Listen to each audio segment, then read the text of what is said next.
Hello, everyone. Welcome to a brand new episode on the podcast. Today I am joined with Patricia, and we're going to be speaking about Crohn's, and it's going to be good to hear Patricia's journey about Crohn's. And before we speak for, we're speaking for a little bit. She watches the podcast or listens to it, so that's nice of you to do that. So so Patricia, if you wouldn't mind, just do a little introduction of yourself. Okay. Well, my name is Patricia Norzaron. I am a Crohn's patient. I will like to say I had Crohn's a long time ago, but I was officially diagnosed when I was in my teenage years. I was 12 years old. Um, Getting that first diagnosis it's a big story behind it, but I currently live life with an ostomy, permanent ileostomy now, and I go to school. I'm a college student. I live in Florida. Um, what else could I say about myself? I'm more so like open to meeting new people with Crohn's on the internet, and I really enjoy what you're doing, Mason, with the podcast and just, advocating towards people with Crohn's disease. Thank you. It's very good fun. It is very good Yeah. fun meeting all different people.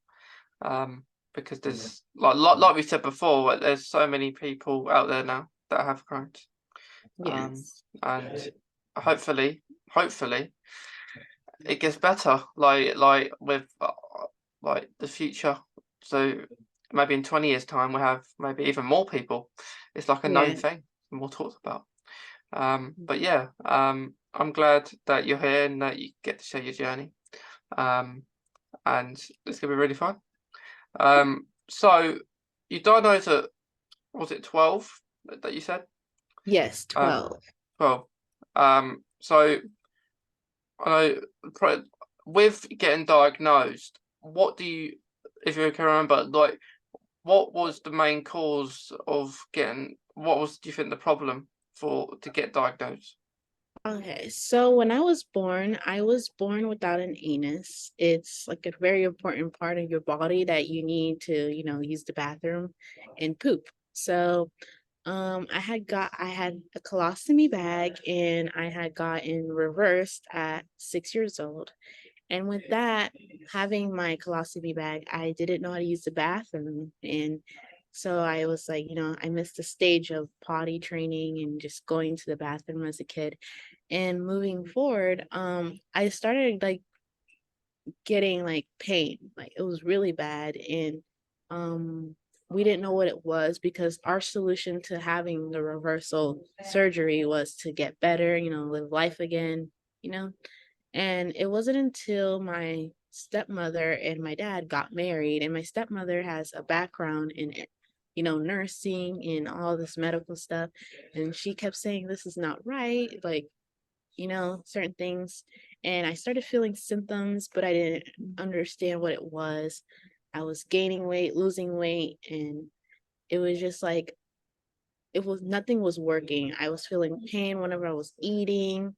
I couldn't, move the way I wanted to. I was severely constipated, which was a big like thing that really like started my like I needed to go to the doctor. And when I went to the doctor, before I went to the doctor, I went to this clinic thing where I needed a physical for like middle school. And the doctor touched my stomach because I had a big hernia at the time and I didn't know about it.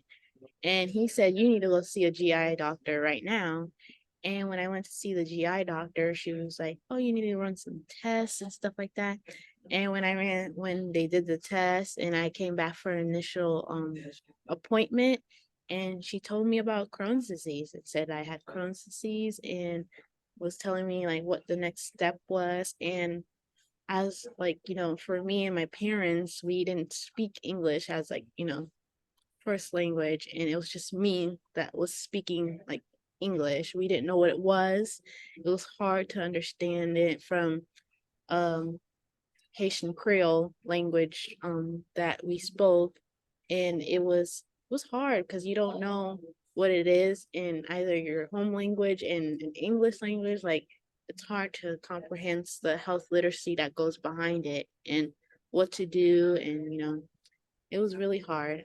At first it was like, oh, it's whatever. One day I feel good, one day I'm gonna be better the next day. Like I don't feel good today, I'm gonna be okay the next day. And it just progressed to being worse. Yeah. That's the annoying thing, isn't it? When that happens. Yeah, it's very and Yeah. frustrating as well. Yeah. Even so now, when like so it happens where something go bad. Say you're doing really good for a little while, and then just like that, it goes wrong again. Yes. Yeah, and it is annoying, but it's like you say at the start, you think it's gonna go. I guess we all think it's gonna go. Like Yes. we don't think it's gonna be there forever. Yeah, and I think I didn't understand that because my doctor did tell me there's just no cure, there's nothing for it, you're gonna live forever.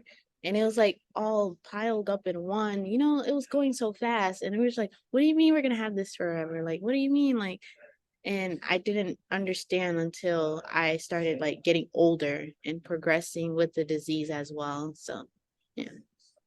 Yeah, and that's the really interesting thing. Like it is interesting because Crohn's impacts everyone differently. Mm, But yes, it does. but like you have a stone bag, like you said, and you see loads of people like have them, like who've got Crohn's, and you think that's another interesting thing because like not everyone does. It's like everyone will have their own way. So say if you take a certain medication, like I know I had a reaction to a medication, and I know someone who's still on it for like 8 or so years. So it's crazy how all this works. Yeah, that's so true. Yeah, and when they say that to me, I think to myself, I would like to still be on it, but in a way I wouldn't, because that medication I was on, I had to go to hospital for it, and the one I take now I don't. I can just do it at home. Yeah. And I like how you said that because not everyone's different, and everyone with Crohn's disease is different. Everyone, even with living now with an ostomy bag, they live different lives than me. Like they can eat certain things, they can go on treatment and strive to success with that. Like it's successful for them. And I had to learn what works for me as a Crohn's patient, and now what works for me um as a returning ostomy, and like learning like what works for my body, and just like writing it down, like if I tried this and if that doesn't work, and just continue, experimenting, which is not the word I want to use, but it's kind of like you're experimenting your body because it's reacting and doing. And sometimes something works today and I will try it again in a few months and it doesn't even work again. And it's just like it gets frustrating as well. Yeah, Yeah. it is really frustrating that things don't work out, and like we have to deal with it because like no one else is gonna deal with it for us. Um, it'd be nice maybe if someone could take someone away for a little while. Um, Yeah. but we have to deal with it. We have to deal with the pain it causes us. Yes. Like like we can be quiet about it. We can be angry, cry perhaps. But it's still not going to do anything. Like Yeah. like say we have pain in our stomach, maybe for instance, we put our hand on it. Probably a lot of us do. When we have pain on our stomach, even though it's not going to help. It's not going to help. Be nice though if it did. Yes. um, but yeah, it's very interesting, Crohn's, Yeah. and how everyone's different. Because it would be easier. We all have the same. Yeah. If It be was.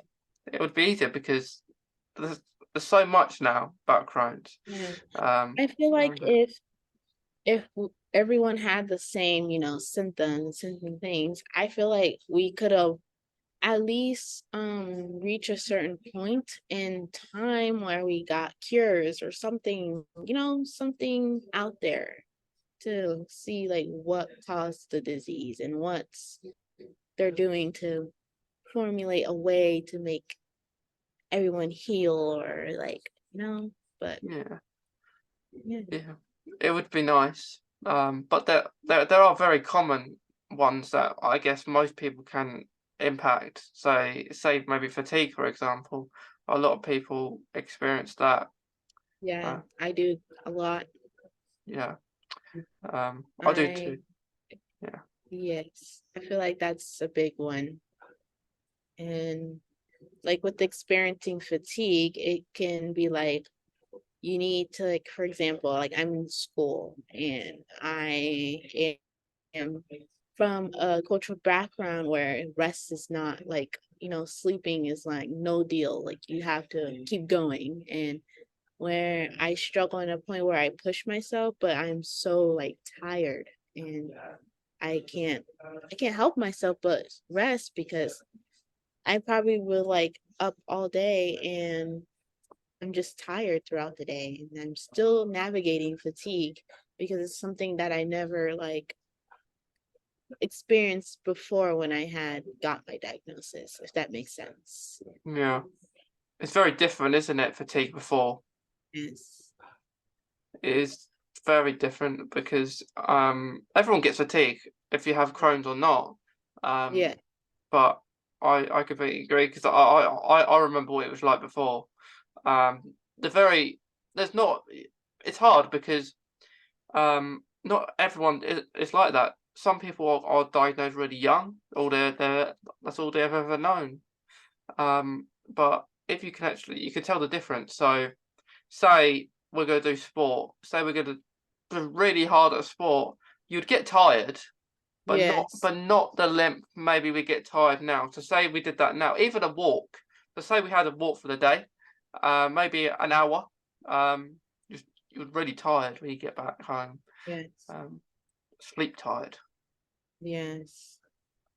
Um, but on the other hand, like today, like we are now, once we finish this podcast, we might be so tired because that even puts a lot of energy out of us just talking Yes. and Talking. yeah, just sitting down and just Yeah. just stuff like that. So people may not think that makes you tired, but it does. Yeah, Um, fatigue. I didn't experience fatigue until I started going to school with Crohn's, and it's not easy, but yeah, handling. it isn't. It is hard. If you have the right support system at school and Yeah, they understand it, well, try to at least understand it, yeah, because you'll hear a lot. I like that from people you may be at school who will say I get it and I understand, um, stuff like that, which in your head may annoy you when they say that unless they because now you'll hear more. Well, I hear more. So say I go into a place, um, say I need a toilet, and I would never say I have Crohn's because I want to see what they're going to say. yeah. Are they going to let me go toilet if I didn't have Crohn's? And that normally what they'll say is, but because when you go into places, they if they have food or it's a restaurant, Yeah, they always say that you have to buy something. Um, first, and yeah, then yeah, you buy something. If you buy something now, you go to the toilet. So if you just walk in, um, because in my town, I always look. There's a place called Burger King, and on the window, it says only you can only use toilets if you are eating. It actually says that on the window. Um, I should take a picture really of that. next Yeah. time I'm in town. I never have, but I've just walked past it. But it literally says you can only use customer toilets if you are eating in the restaurant. Mhm. And so that's the thing I think is wrong about, I guess, society, because Yeah. you say, what if you really need to go to the toilet and you can't eat? You might want to eat after. Nothing's stopping you. You might want, Yes. Yes. uh, Yeah. but you might We be nowhere else to go. Yeah, there are certain places in the state of Florida, in like major cities, that have that. And like when I hear stories like that, because it makes me like sad. But then when I look in the flip side, because there's people who, because there's like a lot of case, like other scenarios that I've dealt with like, bathrooms and access and stuff like that. But having no bathroom access, when I look at it like that, I understand why they do that, because people abuse that power for us, sadly. And it's so sad, but like it's like we need to use the restroom, it's like, Yeah, but I can see it both ways, but it just breaks my heart to know that you're you're paying the price of someone who abused that power for you to get that yeah, bathroom. yeah. There are people out there who will just use the toilet. Yeah. Who like if they use a certain toilet and, like you say, they abuse it, and that's why it's like that now. Yeah, it probably wouldn't have been if people just be respectful. Yeah. But that's why this happens. And you shouldn't have to sneak in and use the toilet. Or if they say no, I have a card called the Just Can't Wait card, so I'll use that, and hopefully they'll let me use the toilet. Um, but I guess when you have Crohn's, you have to go on to them, say certain things that maybe if something like, if you don't go, you might have to clean something off the floor, and it shouldn't go to those lengths, but Mm. it may cause that, because it's all about being respectful. But if you definitely, it's like in school, isn't it? For example, say you need a toilet, um, maybe the lesson's just started. You didn't go in break, but now you need one. Yes. And you say you need a toilet, and teacher's like, why you had all the break time to go to the Yeah. toilet and you didn't go? Why?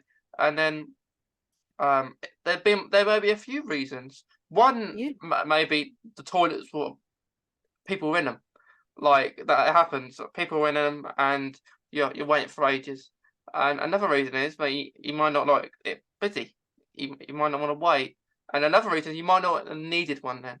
So, but like we say, we go back to using the powers. A lot of people will just go in there to mess around, so they miss lessons. But there are people that literally do actually need that toilet. Yeah, I actually have several experiences where I got denied bathroom access in school, and I got like where I needed to use the bathroom, and professors didn't want to give me a test or didn't want to give me like notes on what they talked about. And having experienced that in the school system is really frustrating, because they're like, oh, we need a doctor's note or we need this just to use the bathroom. And it's so frustrating, because when I was in school, I would always, have accidents because I would really need to use it, but they're, talking back and forth. And by that time, I could have been using the bathroom. And it's kind of like sad to know that it still Yeah, goes around. But I experienced bathroom like not having access in schools particularly. yeah. It's really annoying. Yes. Is and one thing that I think I don't like is that when I say you go to the toilet in school and lesson started, and in your mind you're thinking, I've got to hurry up, like lesson started. If I miss all this, I'm gonna have to stay, or I have to do it in my own time, which you don't really want to do. So you're kind of on your own time limit in school when you go to the toilet. Because either way, say if you go during break, you're missing some of your break, so you want to hurry up. But as we know Yes. with Crohn's, that's not the case. Right? You Yeah. could be ages in there. You could be ages in there, and then and then they'll come. I remember the time I was on holiday and I asked to use the toilet and in this restaurant, and the lady was very kind and let me. And I was in there a while, and then she came and said, "Check out, see if I'm all right." And I said, "Yeah, yeah, I'm fine." But it's that kind of thing, and that's the annoying thing. It's almost like you're in your own time limit. Mm. Yeah, like you with Crohn's, you don't you like I've learned with Crohn's and with having my ostomy bag, I can't dictate where I like when I do things. The disease does in a sense in a way. It's just like it's not my time. Yeah. It's Crohn's time. I'm sure you would much. I'm sure we would much prefer being in the lesson, Yeah, regardless if we like it or not.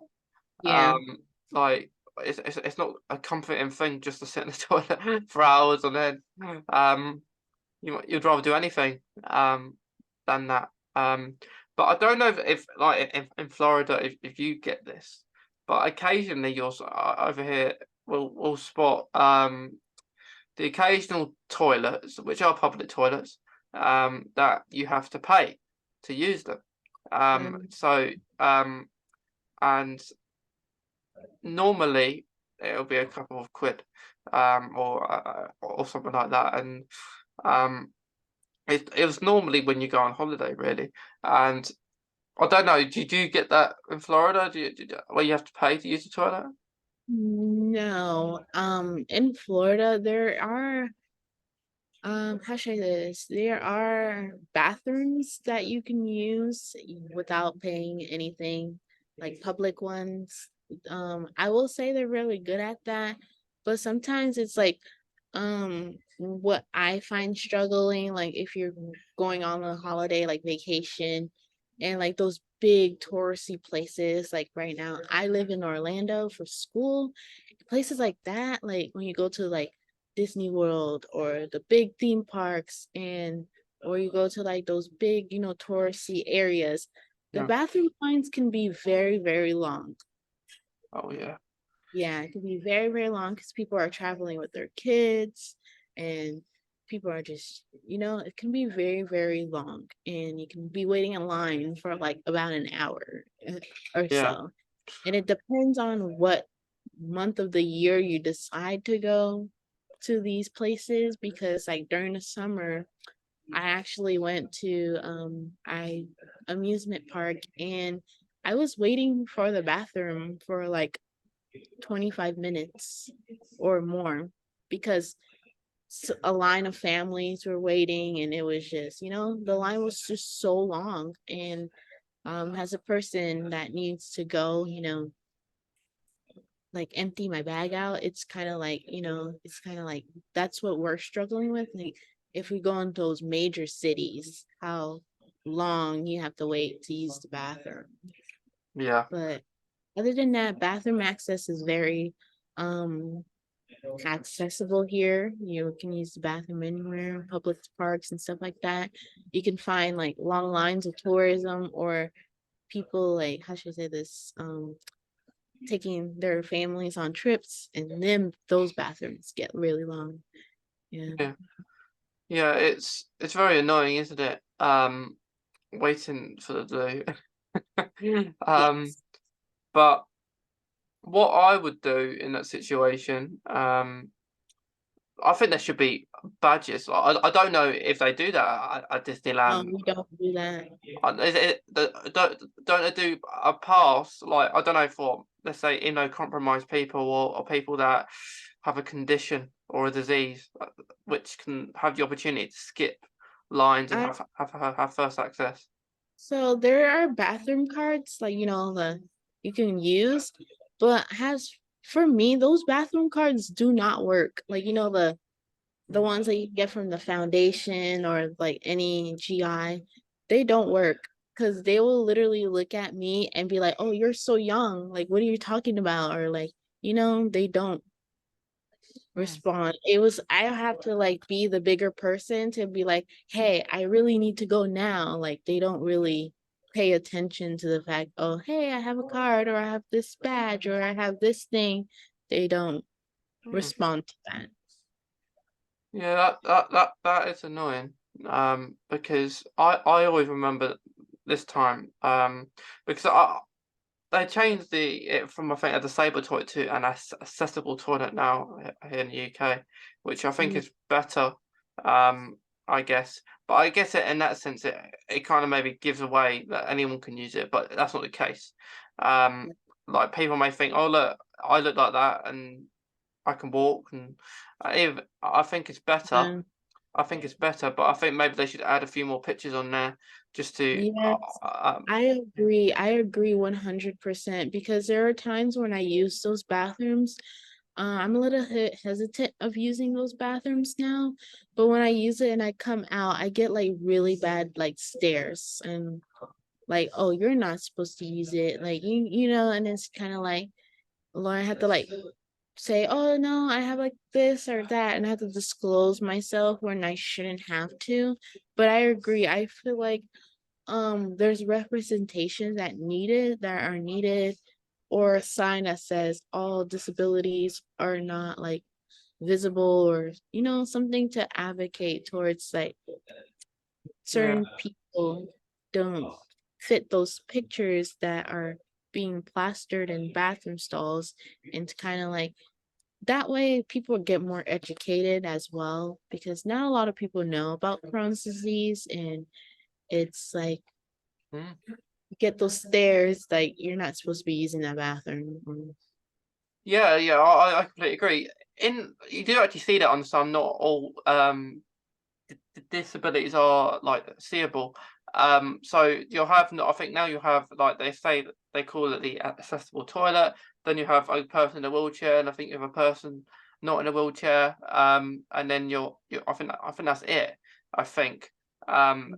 But I still think that's not um even if it might say not everything is, you can't see it. Even so, that's not going to mean anything to people. It might. It's better than it was. I'll tell you that. But I think, like with stoma bags, because a lot of people now have them. Like I think anyone will know what it is, but I don't think they should have it on the toilet. I've got a better idea. There should be, let's say, stoma bag stations. Like you have a stoma bag station. So instead of a toilet, which it has a toilet in, we just could call it a station. I think it sounds better. um, and then say you can go in there, and it won't be as bad. You get there easy because I understand how annoying it is to wait, and you don't want to have an accident, where everyone else could see. So, um, maybe that should be a thing. Stone bag stations. I like the idea of having a stoma bag station because I was actually having a conversation with somebody, like telling them about my stoma bag and why I have it, to just spread a little advocacy here and there. She literally described having a stoma like having a baby, a Hmm. child or an infant. And I was like, we have infant stations, but I like the idea of having a stoma station Yeah, because that way that access is not like not denied for people like me. yeah. We have baby changing. Yes. Or don't know, be stoma changing. Yes. I think that would That be good. yeah, I think that would be good too. However, like I feel like before we start that, we need to like because there's a lot of people that don't even know what it is, even people in the medical system, like that are working in the medical field that don't know what it is. And I'm just like, having that will be good. Yeah, Yeah. it would, and I think even though people don't know what it is, say you just put a few out there, people may Yeah. understand it. So Yeah. that may get people to know what it is. More and do their research. Yes, I Yeah, like. Yes. Because it's like anything. It's all well and good that we all talk about it, but if there's nothing happening, Yes. we might have to start a pension, might we? Yes. Yes. I like that. That idea is great. Yeah, get a Stoma station in place. But yeah, that is because I've had loads of people on here speaking about stomas, and like I just think like you're going in the toilets that like let's say like almost like a baby changing room Yeah. with it in there. You have the baby changing room on the side, and then you've got the toilet, which I prefer those toilets anyway. Even before I had Crohn's, like I wouldn't like going to the toilet with other people in the toilet, if you know what I mean. Yes. Because I just thought it was weird. Like you're going in there like a pile of strangers going to the toilet at Mhm. the same time, and I kind of feel it's more weirder.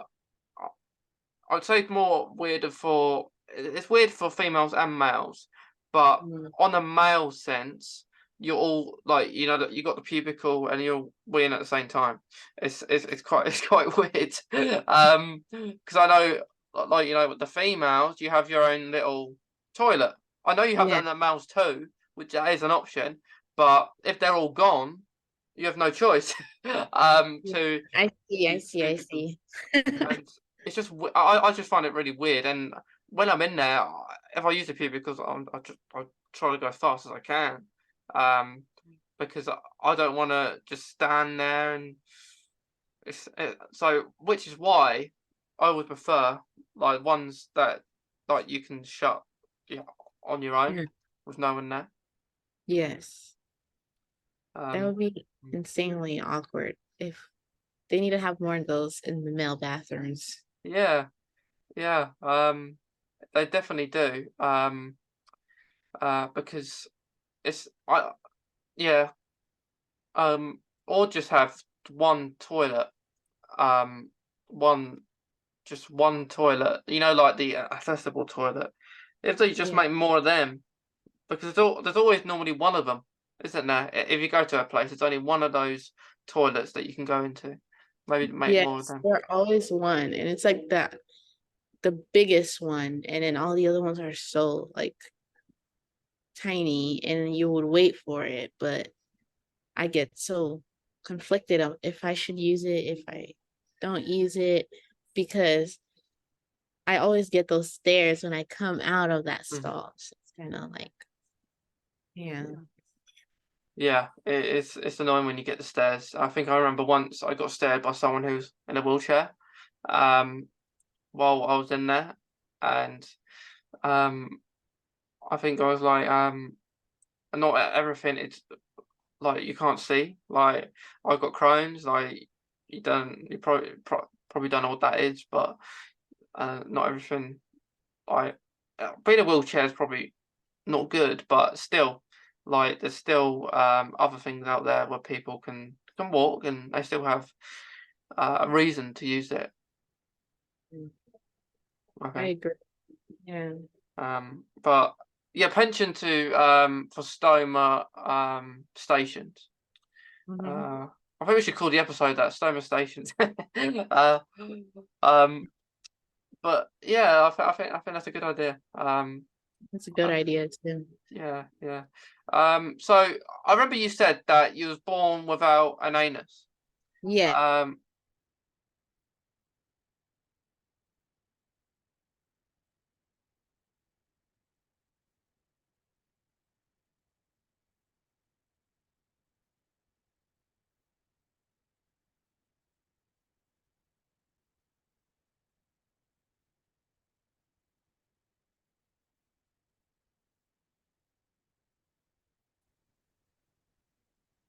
Hello? but we're back.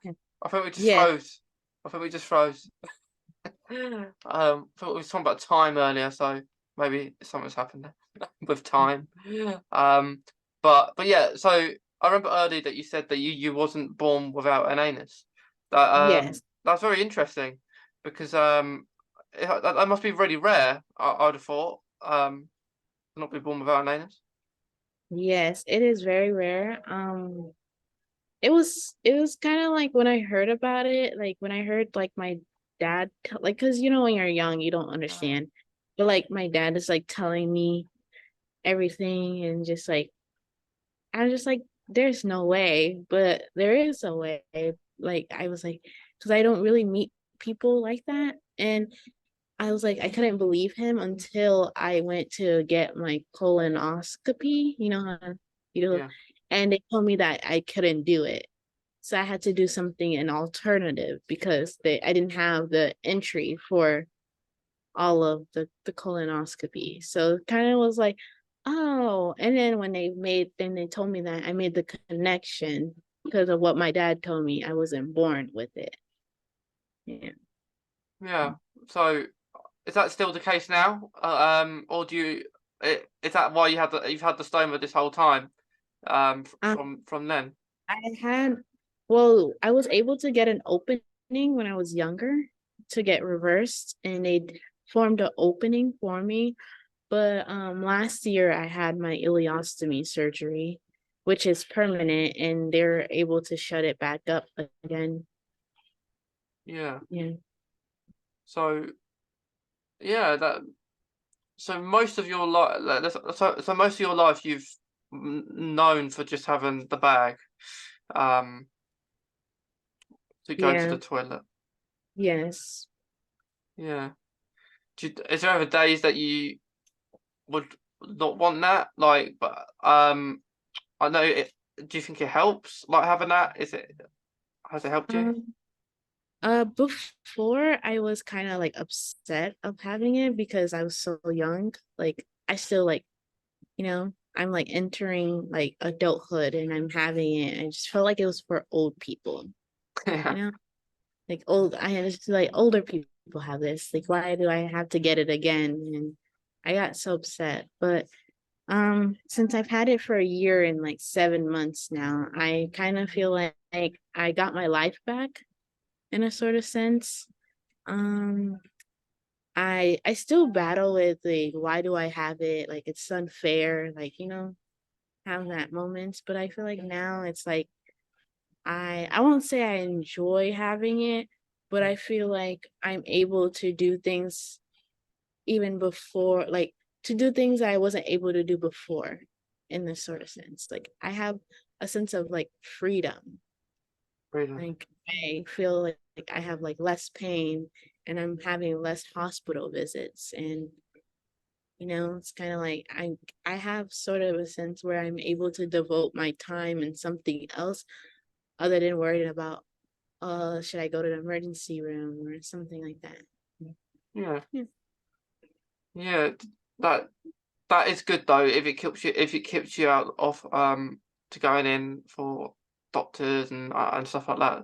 Um, that's a good thing. Um, Yes.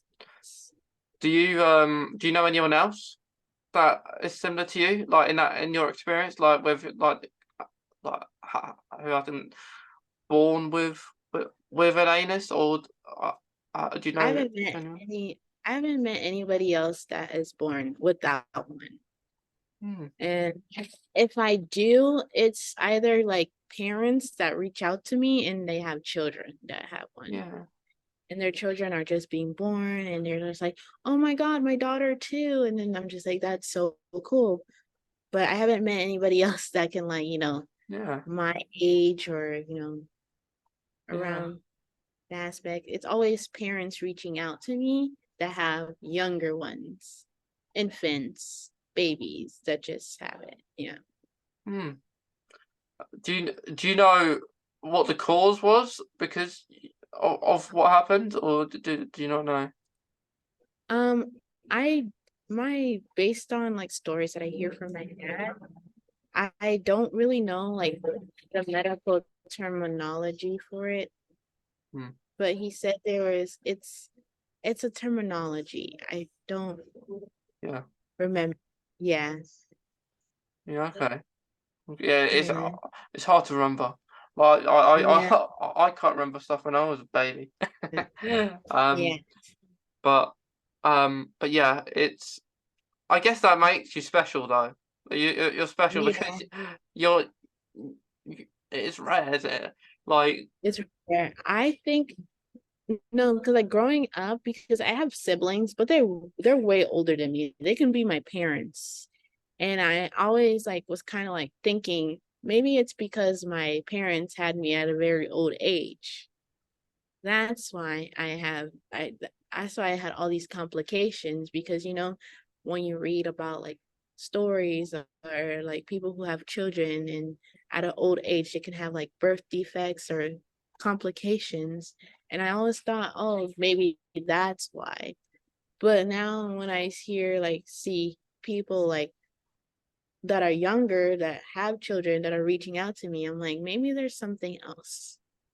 I don't know. hmm.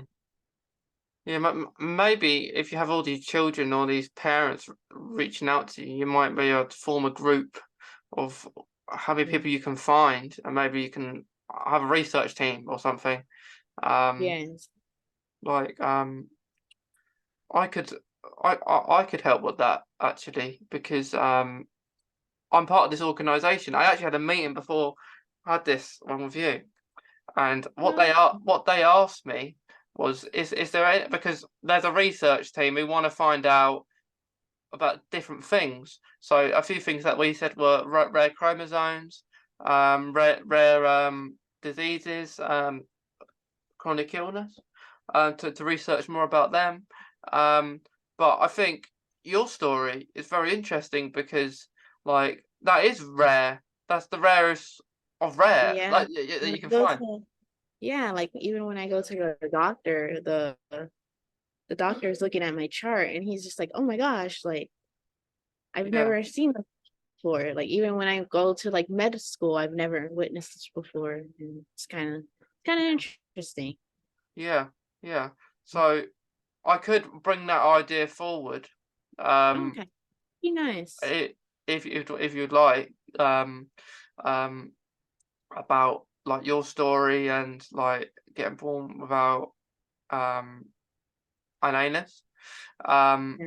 and maybe they could research that, and um, I could send you some information from what I got told, and then I can pass it forward if you'd like me to. Yeah, I would definitely be interested in that because I want to know more, and I struggled knowing more because we didn't speak English, and I feel like if we were able to speak like, my parents or something, don't get me wrong, I love them, but like I feel like we missed an opportunity of knowing so much because we didn't know a Yeah, language and it kept us from knowing something. Yeah. yeah, yeah. What I'll do is I'll tell you a little bit about what the organisation is. I can afterwards, and then you can. I'll send you a few stuff. Um, Yeah. because what it does, it literally just raises awareness of different things. So I think we have an autism group, we have a mental health group, I think there's I think rare disease or syndrome group. I think there is somewhere down the line. There's so many of Yeah. them. There's so many of them. But oh yeah, Yeah. I'll definitely send it to you. Yeah, Uh, send that to me. I'll be definitely interested to yeah, you know, if you want be to a be part of that. involved, if you want Yeah. to be involved, um, Yeah. because I don't think there's because it's only based in a small area of England. Um, but I will mention it, and I think it'll be nice to have some from overseas that are Yeah. involved. Be a bit different. Yes. It will be a bit Yeah. different. But yeah, so we were talking about yeah, anus. We were talking about anus. So with let's talk about something else. Let's talk about food. Do you have to eat certain food, or do you eat the same thing, or how does that go about with your Crohn's? So, when I got diagnosed, they cut me off a lot of food. Um, because it can trigger a lot. So I wasn't listening or like to the doctors because I was just like, this is all I eat. This is all my family eat. This is all we cook. And when I got to college, I wasn't able to eat those same food anymore that I was used to. And fast forwarding, having my ostomy bag, I can't eat a lot of foods. And when I had my ostomy bag, I had a temporary feeding tube. So it was kind of like hard to eat regardless. And when I got that removed, it was like I didn't know where to start with my food journey. I lost a lot of weight because I still don't know what to eat. And there's some days I can't eat, and I'm still, because there's food that I really like, but I can't eat it. And I can only eat it if I blend it, and I don't want it blended. And it's like, I'm not interested in food anymore. Okay. Mhm. Do you still do the feeding tube now to eat? Or No, I cannot. okay. Yeah. Yeah. Yeah. That makes sense. So, you, how, do you eat anything now, or do you have to eat certain things, or how does that go? I eat food now, but it's mostly like bland food and like snacks or Just snacks. I juice a lot, like fruits, vegetables. I have to juice it to eat it because um my doctor said I could eat my colorectal surgeon said I could eat fruits and vegetables if they're like cooked or in a can. And I tried it and I was in the hospital for like days to get my stoma, to get those things out because it was stuck and it was so much pain. So now I just refrain from eating fruits and vegetables and I juice them. Okay. So most Make foods that you have, you smoothies. juice them. Yeah, I make smoothies, I juice them. I eat I intermediate fast where I skip breakfast and I have one big meal a day because that's all I can take in. If I eat too early, I feel nauseous and I throw up. So I tend to refrain from that as well. Okay. Okay. So, yeah, that's quite different. Which is good because Yeah. it's good to, well, like we said, it's good to be different. Yeah. But yeah, I can't have caffeine for me. I like you. I lost a lot of weight when I was diagnosed with Crohn's.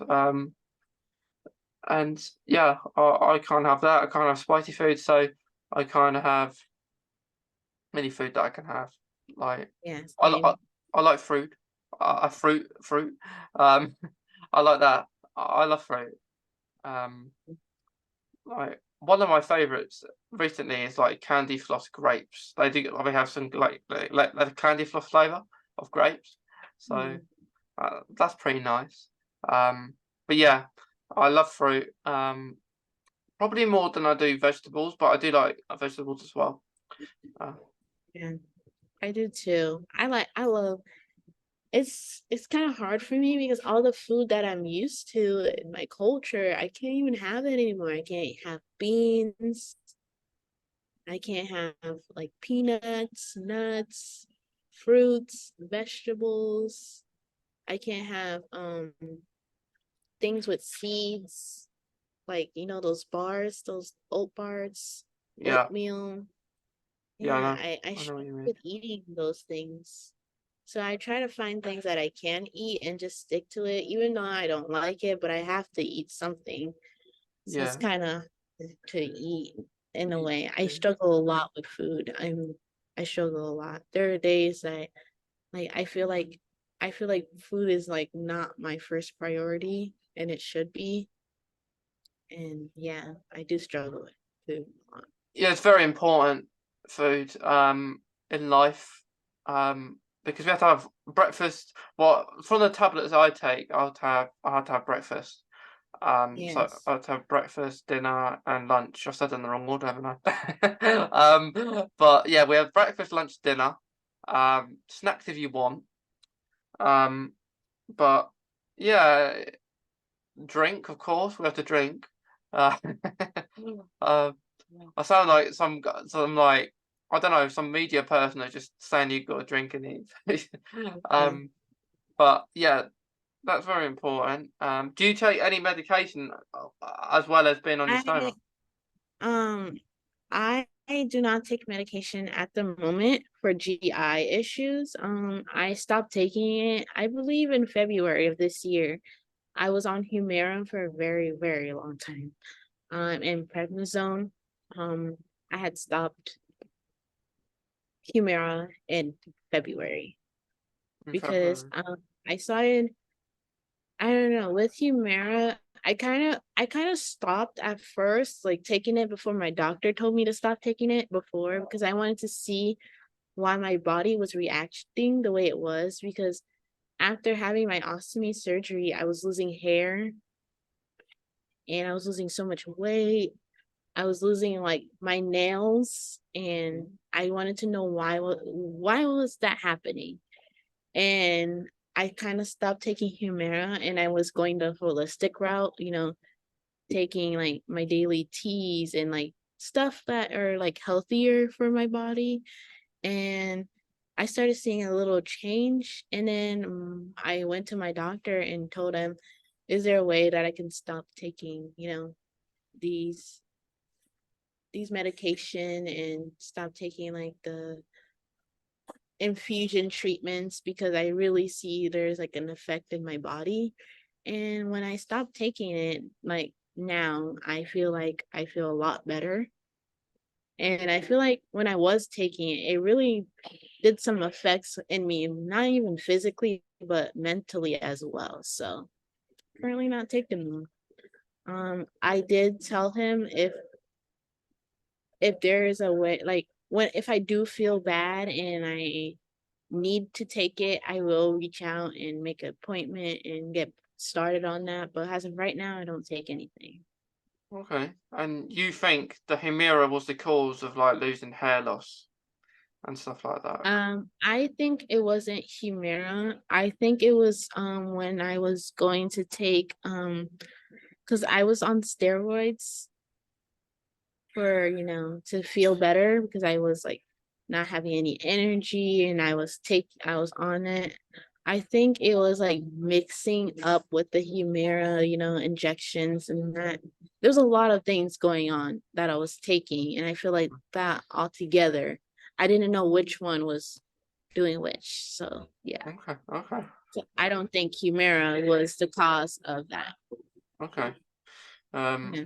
Yeah, because I my first infusion I was on was infliximab, and I had a reaction to that after a year. So um, I was advised to go on Humira first, but because this was my first infusion, or like really dampening injection, I wanted to Mhm. have it in hospital, which was a good choice because COVID happened, and then I was put on Humira afterwards, just before COVID hit. So I've been on Humira ever since. Uh, I also take azathioprine and vitamin D for fatigue, and B12. yeah. Um, so I take all that, and like with Humira, I think it runs out next year. The kind of yearly thing I'm on now. So in a few months, or yeah, a few weeks, few months, I'm seeing my consultant. So hopefully he can say that I don't have to take it anymore. I can just go off Yeah. the Humira. I do really want to go off azathioprine because that really dampens my immune system. And that's the annoying thing. Like that's the annoying thing about Crohn's. It's like being all these medications really dampens the immune system. So you have to be really careful all the time. Um, Yes. yeah, you have to be really careful. And the daily thing of me saying I'm in no compromise, can't do handshake, can't do that. Um, and you'll get different responses. You'll get people who get offended, like say, "Why can't I shake your hand?" Or you'll actually get reasonable people that will understand in a way that you don't like that. Yes. I'll just be like, "I'll elbow you. Oh, let's do an elbow. It's better." Yeah. Yes. I kind of dabble with that when I meet people and I don't shake their hands or don't give them hugs, and they kind of feel a certain way. But I have a reason for me not to be doing these type of greetings with other people. And it's a medical reason, but some people don't understand that. So I Yeah, understand. I get Yeah, that. yeah, because I always think about this. So Mhm. think about the taps in the toilets. Think about how many Yes, people have touched them. Jim. Yes. Also think about how many people are going to touch that doorknob when you go out the toilet. Mm, I always yes. carry like a wet wipe or something, Yes, so I do I open too. it. I do. Yeah, I carry Yeah. that with me. And I will open the door and I'll shut it. I'll put it in the bin. Sometimes I'll just chuck it in the toilet somewhere. Just if there's no bin, because I don't want to hold that anymore. It's got all that dirt on it. Um, Yeah. that's one aspect. Another aspect I is know. the escalators as well. Hold them. Yes. That's ugh. I I don't know. I feel like when I got like I don't want to say sick, but like when I wasn't well, I became more of a germophobic person because I feel like when you're autoimmune, you take in so much and your body can't handle it, and then you just feel worse.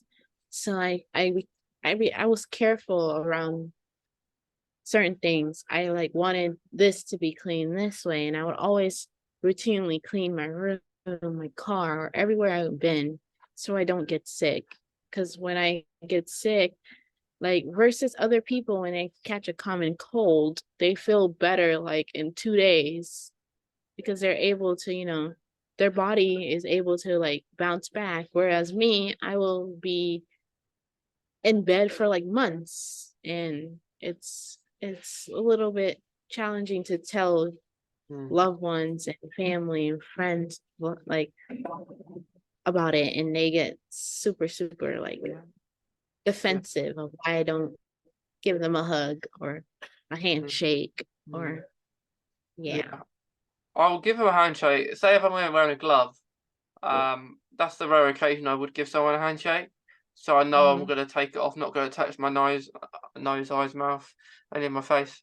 So that's Yeah. the only way I would. But I wouldn't want to do that either. Have to wash it and go home. Um, but another thing is what people don't realise. It's crazy to think about it. This is why we got into a pandemic. This is why COVID's still there now. I think Yeah. there's a wave currently in the UK going on. But this is another thing. Let's say you eat a burger, for instance. You do not wash your hands. People do this. There's people out there who do this. They won't wash their hands. Ugh. So let's say that the burger has been served to you. You go into a restaurant. You don't wash your hands at all. You haven't washed your hands before you're eating it. So you've touched the sauce, ketchup, which what everyone else has touched. You touched it. You eat your Uh, burger. You're licking your fingers when you've eaten it, just so you can get all the grease off, get all the ketchup off, and then yeah. you wipe it with a cloth or something, and then people won't Mhm. realise how much germs they've just had, and then we wonder why Yeah. people get ill when people do Yeah. that. Yeah. There's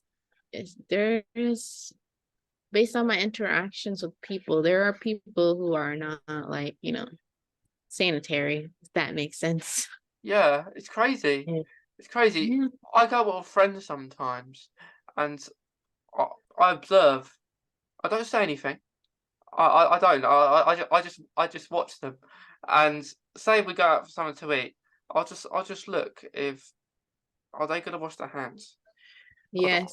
Are they gonna wash their hands before they're eating that? And touch the door to get in. Your hands filthy. Um, like what I do, I'll either push it with my foot. Um, or ask my friend to do it because it doesn't seem like they're as bothered, which is under you would get because they're not maybe in a situation that you are. But still, even if I didn't have Crohn's, I'd still be wary of all that. Really, Yeah. I feel like not as bad maybe. yeah, I feel like when I got diagnosed with Crohn's, my parents were the ones that were doing that. And I didn't get it until I got older. And I was just like, I have to like make sure my hands are washed and Same, wipe down yeah, everything. And yeah. yeah. Same. Um, That was the same with my parents actually. Yeah. They're Yeah, like, make sure you wash your hands. And I'm just like, I already did. They're like, wash them again. And I didn't yeah, understand until like yeah. the day Like progressed. Yeah. on my PlayStation, say if I had friends round, I'd get to put gloves on. Um, just so because if they wash their hands when they get here, I would do that. I'll just tell them put gloves on. And if why I got to put gloves on? Well, because I don't know where your hands have been. Like, Yeah. if they understand, um, that's okay. But yeah, I just can't believe it with germs. Um, I would say there's nothing bad about being really keen on it because it's important. It's really important, germs.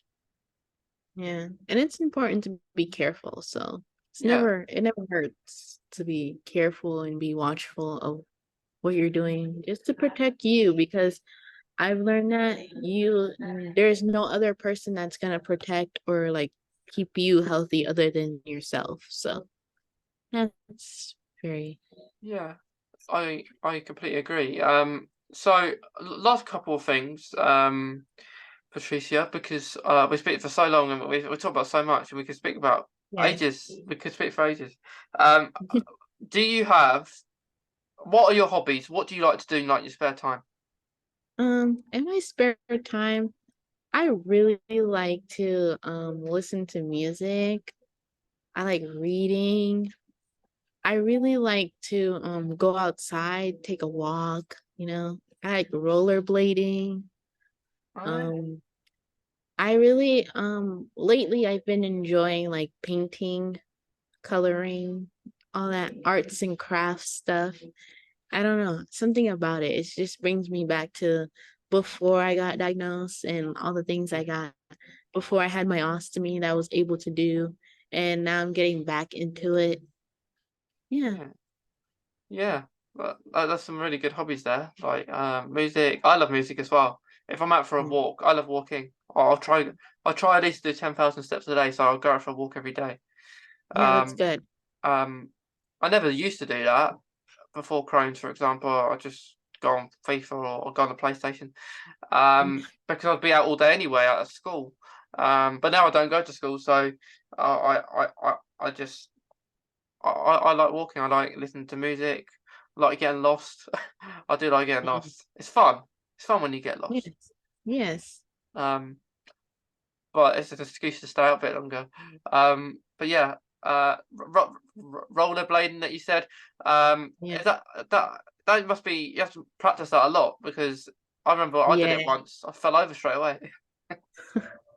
So I got into rollerblading before I got my ostomy bag, and I was so bad at it. My friend had invited me to a rink, and I haven't been in ages since I was a kid, and I was so bad at it. And that day, my dad and I went through like a thrift store that they had it, and I bought it, and it was so bad, like the one I bought, but I ended up buying a new pair with the money I had saved up, and I loved it so much. And when I got my ostomy bag, I was like, oh my God, it's gonna like, hurt. I won't be able to do it anymore. And turns out I was wrong. I'm able to still rollerblade. And it's so fun. It's a great way to get outside, exercise, and it's really like calming, I don't know how to explain it. Just feeling because I'm neurodivergent, so certain like touches and stuff kind of like bothers me, but like with rollerblading, I really like how it feels, if that makes sense. It calms Yeah, me down. Yeah. yeah, like that. That's very interesting. Um, yeah, because I'm neurodivergent as well, of course. Um, I I like certain things. I like for example, I just fiddle with things. Like Yeah. if I'll like I bought a bunch of like these sensory things, Oh, I have one too. um, and I just play I with them. have, I have this one. Yeah, yeah. I bought a big one. Like it was my birthday recently, so I bought a big like. Well, I didn't buy it, of course, but I got bought it because I took all the holes out. These have all Yeah, holes in, and I just fiddle with it and I just put it, and then they're all gone. Um, yeah. I got this tiny one to keep in my hands in my bag. yeah, that's a nice Yeah, one. Nice yeah, colours. I got a really big one. Um, but it's good. Like you actually find a lot of people that have Crohn's or IBD, just or chronic illness, do have something else as well, like neurodiversion, autism, stuff like that. yeah. Um, I didn't know I had it. Like it was during COVID. I had went to see a psychologist, like a therapist, and she was talking about it a little bit. And recently this year I went to see a psychiatrist and she told me that um I have ADHD, and I was really shocked about the diagnosis because I didn't know anybody in my family that had it, you know. I was like, yeah. except for like, well, I have a family member, but they're like not like they're like half blood and they're half like, from my brother's side of his kids. So I didn't really know if that was like, my side or which, kind of confused. But now I kind of see like where certain things lie when she was talking to me about certain things. Even though sometimes I'm a little bit denial about it, but I'm working on it. Yeah, yeah. It's very interesting because I only know a few people that have Crohn's and autism. ADHD is very similar. Um, Hmm. is like a lot of people with autism actually you'll find they have ADHD. Yeah. Um, so I don't know. Autism's very hard to get diagnosed with. Any Yes. anything is really, Yeah. as we know with Crohn's, but you might, I don't know if you think you are, you might want to try and see if you have autism as well as ADHD, perhaps, um, potentially. Yeah. I have to look into it. I'm so glad like my family and my best friend pushed me to get the diagnosis because they were like, "Oh, you need to see, it doesn't hurt, just see." And Yeah, I'm it's good though you have diagnosed with ADHD, um, because ADHD people with ADHD are cool because they're funny. We're all funny, but um, it's good. It is it's nothing to be ashamed of. yeah. Um, um, really. But yeah, it's good that you got a diagnosis and is that something that you kind of keep private, like with like on like social media, or do you ever speak about that about your ADHD? Um, I I I'm not really open about it because it's kind of like new for the sense to me, but I do how should I say this? I do like meet around with different people like around my school and stuff like that have it. So it's really nice to connect with them, but I don't really talk about it as much as I should Yeah, because yeah, I really should talk more about it because it does have an effect on all aspects of my life. yeah, it Like, does. yeah, like Yeah, struggling with productivity and doing certain things and sleeping and all that stuff. It does affect. it definitely does. But Yeah. yeah, thanks for sharing about it though. Um, about talking about it because it's something I didn't know. But yeah, and hopefully you get some more confidence to maybe share Yeah. a little more about it. But lastly, Patricia, would you mind just saying like a little, maybe if you have any advice, maybe around Crohn's from your personal experience, to everyone? if one advice I would give to somebody who has Crohn's, who is newly diagnosed, I would say to have a journal. And this journal, you can write the symptoms you're feeling, the food that you're eating that makes you feel good or don't make you feel good. And I would even use this journal like wherever you go, whether it's a restaurant, hang out with your friends, and you guys decide to go get something to eat, or you're cooking at home in different places, because that will help you a lot when you go to the doctor and explaining your symptoms or explaining something to the doctor's office. And it will definitely help you navigate your journey with food, because it's something that I struggle with till this day.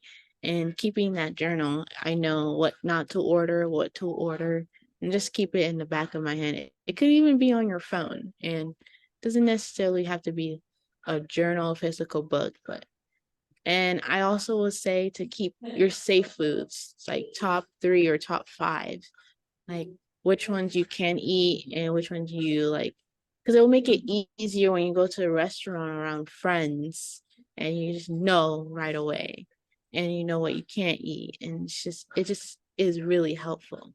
And I think that's my advice for newly diagnosed, because I feel like food is very health, like something that you need for your body, and it's important. And I feel like I struggle with food when I got newly diagnosed, and I still do, and I feel like that will help. Yeah. Hopefully Mhm. your food journey improves with trying to Yes. with it.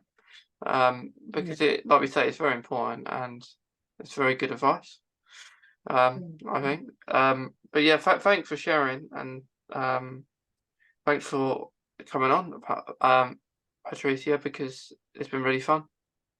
Yeah. Thank you for having me. I really enjoyed this. Yeah. And thank you for starting this podcast. I remember just going on Spotify, typing Crohn's, and yours was the first one that popped up. And I really wish, like more people like you start a podcast like this, because there's definitely a need out there and people are searching for it in different various of platforms. Yeah, And it's very good. It's very good. I'm glad it popped up. Um, yes, yeah, because yeah, there are there are very few, I guess, podcasts about Crohn. There are a few.